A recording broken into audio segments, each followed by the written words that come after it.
السلام علیکم دوستو، کسی ٹی وی ٹاک شو میں اینکر نے اپنے کروڑپتی مہمان سے سوال پوچھا، زندگی میں آپ کو حقیقی خوشی کب اور کیسی ملی ہے؟ مہمان نے کہا، حقیقی خوشی کے حصول کے لیے میں 4 مراحل سے گزرا ہوں۔ نمبر 1، دنیا کے ہر من پسند چیز کو پا لینا۔ نمبر 2، دنیا کے مہنگے سے مہنگی چیز حاصل کرنا، لیکن میں نے دیکھا کہ ایسے ہر چیز کی تاثیر وقتی ہے۔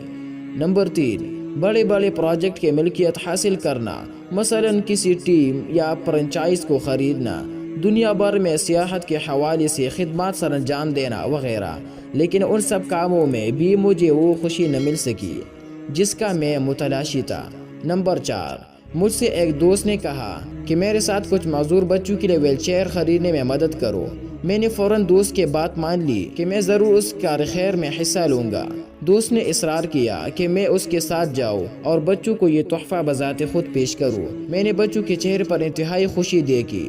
بچے کرسیوں پر بیٹھ کر خوشی سے جھوم رہے تھے، ہنسی خوشی کے ساتھ ادھر ادھر گھوم رہے تھے، ایسا لگ رہا تھا کہ وہ کسی پارک یا کھیل میدان میں ہو۔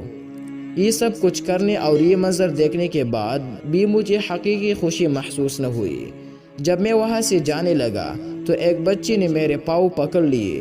میں نے کوشش کی کہ اسے پیار سے اٹھا لوں، لیکن وہ چمٹ گیا۔ اس کی آنکھوں سے آنسو ٹپک رہے تھے اور اس کی نگاہیں مجھ پر جمی ہوئی تھی۔ میں نے نیچے جھک کر اس سے پیار بھرے انداز میں پوچھا، بیٹا کسی اور چیز کی ضرورت ہے تو مجھے بتا دیجیے۔ اس بچے نے جو جواب دیا، اسی جواب نے مجھے حقیقی خوشی سے روشناس کرایا۔ کہنے لگا، میں تمہارے چہرے کی خدوخال یاد کرتا ہوں تاکہ جنت میں ملتی ہی تجھے پہچان سکوں اور اپنے رب کے سامنے ایک بار پھر تمہارا شکریہ ادا کر سکوں۔